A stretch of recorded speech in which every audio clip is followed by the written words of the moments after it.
regarding this language, because we know that in Khasi Hills there are a lot of Garo people are residing and all, and in Garo Hills there are a lot of Khasi people are residing along with other communities. So how whether it is putting this Khasi or Garo languages, whether it will create any problem for these people residing? Uh, the order will be that it will be uh, in the Khasi Hills region, in the districts in Khasi Hills.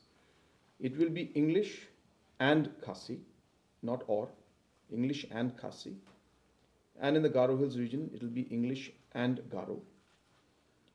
For the state government, we will start ASAP. I mean, of course, there could be some delay because it's a process. But the notifications and the gazetted notifications and the orders that come out from government of Meghalaya will be in English, Garo and Khasi. Not or, but and. So all three languages will be there. The communication inter-district will happen in English. The official notifications and orders and file notings will be in English. So we will be coming out with detailed rules as to which area, which process, which languages will be used. But our effort will be to ensure that the normal day-to-day activities are not hampered. This will only be in addition.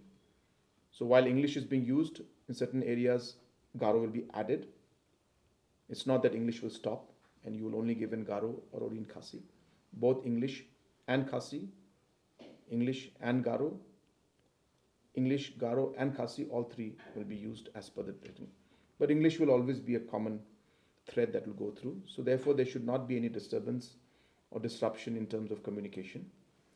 So that's the basic decision we have taken. Of course, the detailed rules will be coming out soon. So when those rules come out, then there'll be more clarity on the actual implementation. So what will be the financial implication to include these languages in as the official language? So we will obviously need to have translators in the assembly. Of course, we'll be discussing with Honorable Speaker. The decision will lie with him. So we have to have a discussion with Honorable Speaker at official level. But I can share with you that I have had a communication with Honorable Speaker.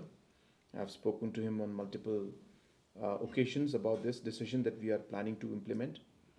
And Honorable Speaker has expressed happiness and in fact sharing and communicating with me that he desired that in the new assembly, when we have the first session there should be a system in place where it would be truly historic when we inaugurate it and our representatives are able to speak in their mother tongue.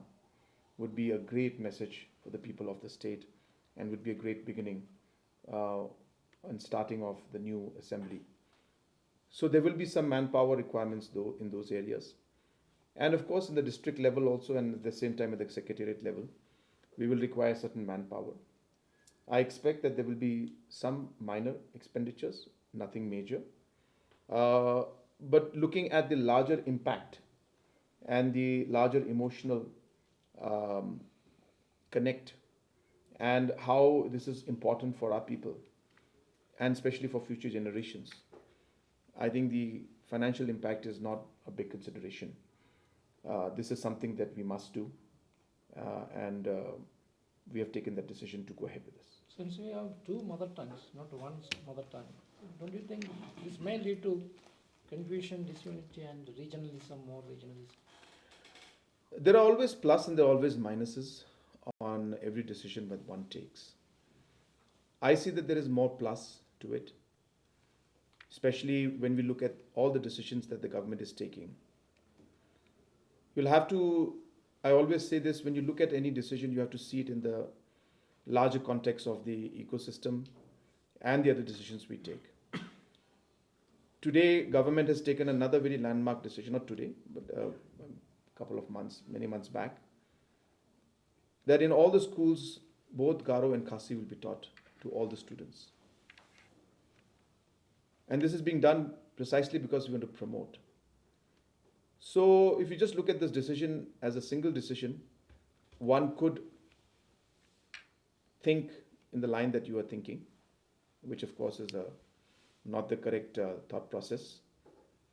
But if you look at the decision that we have taken that both Garo and Khasi should be promoted and all children should learn, and then we now make both official languages, and also we include the aspect of having the proficiency of local language in the DSC and other examinations.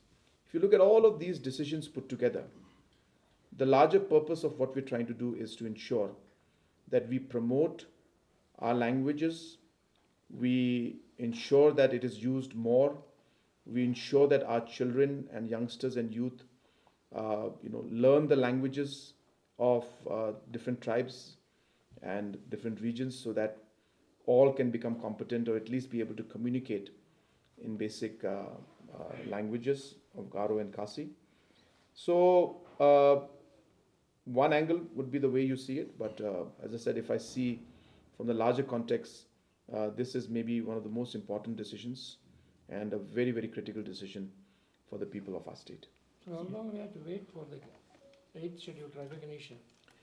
That will be dependent on Government of India and on the Prime Minister and Home Minister. It's not something that I'm in any position to be able to give a date, because the decision lies with the Government of India and the Parliament, and therefore we'll have to push in the Parliament. We'll have to make sure that we take this issue up, raise our concerns and this issue in the Parliament. All of this will have to be looked into. So we hope that we'll be able to carry forward and take this work, and hopefully one day we'll be able to include both Khasi and Garo language in the 8th schedule.